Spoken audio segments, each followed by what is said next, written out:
Thank you so very much. It's always an honor to be back at this beautiful campus. It is the Indian Institute of Mass Communication, one of the premier institutes in the country, which really under Shri K.G. Suresh has made some incredible strides in the last few years. We were just discussing this prior to this event of how he's managed really to open campuses from Mizoram to Kerala from Jammu to Maharashtra. So just congratulations to him really for the incredible work, and I'm always honored to be back here. In fact, I have a lot of my IIMC mugs which are now becoming put to use for coffee, for pens, for pencils, for everything. So I'm glad to add to my collection today. And of course the Honorable MP from Kerala, from Tellicherry, a place that I have visited and spent some time in. And for its beauty, its cuisine, it's really a privilege to have someone that senior who has been involved in public service for so many decades. Pleasure to be here in that company, and of course Vineet Goenkaji and the editor-in-chief of Indus Scrolls, who's really, I think, brought so much vigor and life and energy to the endeavor of bringing news. I think one of the earlier speakers said it perfectly when they said that Indus Scrolls is a repository of Indian culture.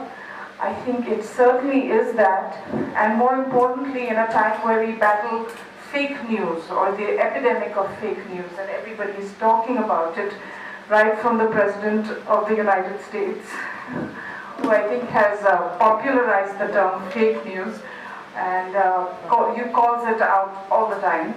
I think in that environment, to have a reliable news media outlet, digital news media outlet, that really communicates the facts to the user, to the reader, is I think a service, really a public service more than anything else, because there's just so much information out there that isn't true at all. I mean, most recently, if I think of something, the thought that comes to mind is with the whole Kavariya narrative that has been going on.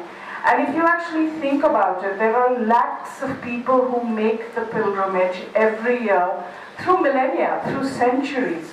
And this is part of the Hindu tradition for a certain group of people who are Shiv Bhakts. And in those lakhs and lakhs of people who do this, which is a huge, huge law and order challenge, of course it is. I mean, from the time they have been doing this, there weren't cars on the road, there weren't scooters. I mean, you have to imagine how long they've been doing this. So of course it's a law and order challenge, of course it's a traffic issue, but if you think about it, there have been a few incidents recently. Maybe I think on last count there were 3, out of which immediately the narrative picked up very quickly about how these were gundas on the road and all of that, and typifying, stereotyping the people who undertook this pilgrimage as being thugs. And that flew very quickly. There were prime-time debates on TV that discussed it. And subsequently we found out a few things. One, we found out one of the incidents was a case of road rage, wherein there was a skirmish between 2 people where one group slapped, the people in the car slapped some of these people, and it got out of hand. A road rage case.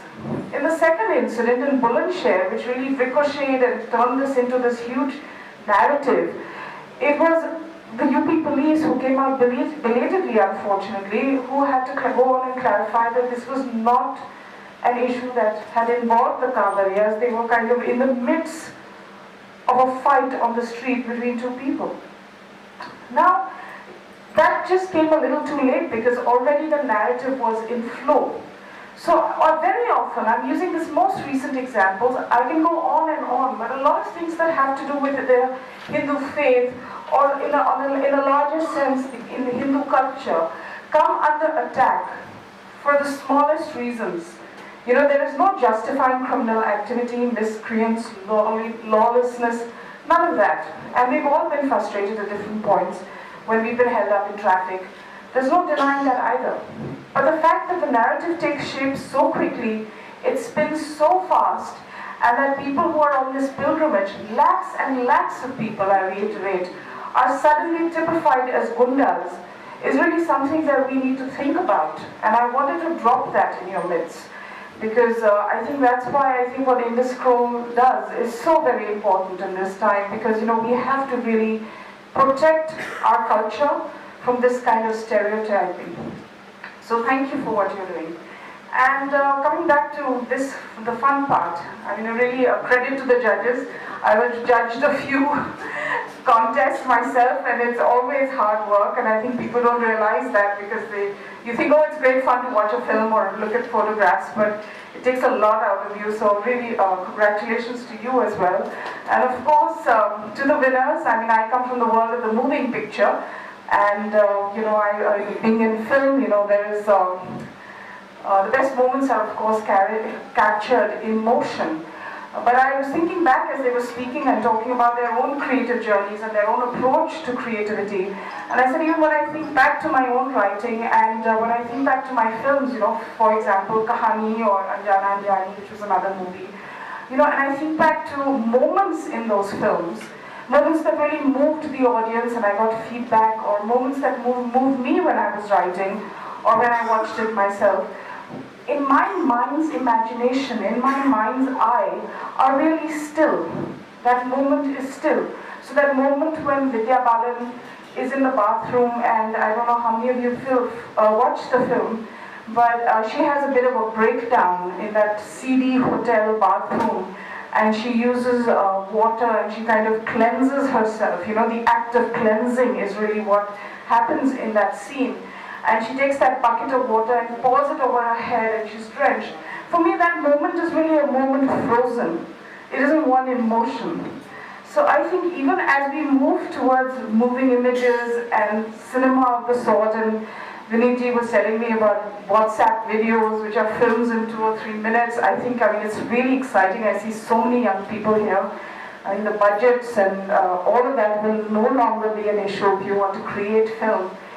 But as we move towards that, I think the resonance of the still moment, be it in wildlife or in a moment, earlier in the day on Twitter, I saw a lady in a full burqa, and she was based in London, and she was standing next to a red post box, and they have these really big human-sized post box, and it was the same size as her, and she had her arm around it.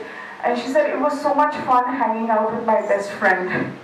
And there were thousands and thousands of retweets, because it was such a clever image, I mean, it took stereotype, the Western perception of this, and it turned it around with humor and photography. That people really could just, relate to it and laugh with it, and it sort of destigmatizes to a certain extent. So I think photographs will remain powerful in the way they communicate human experience. And really, my congratulations to you for taking this on, for doing this. I hope this is an annual exercise. And congratulations to the winners. I can't wait to see the photographs. I feel almost like eager, that when will that happen.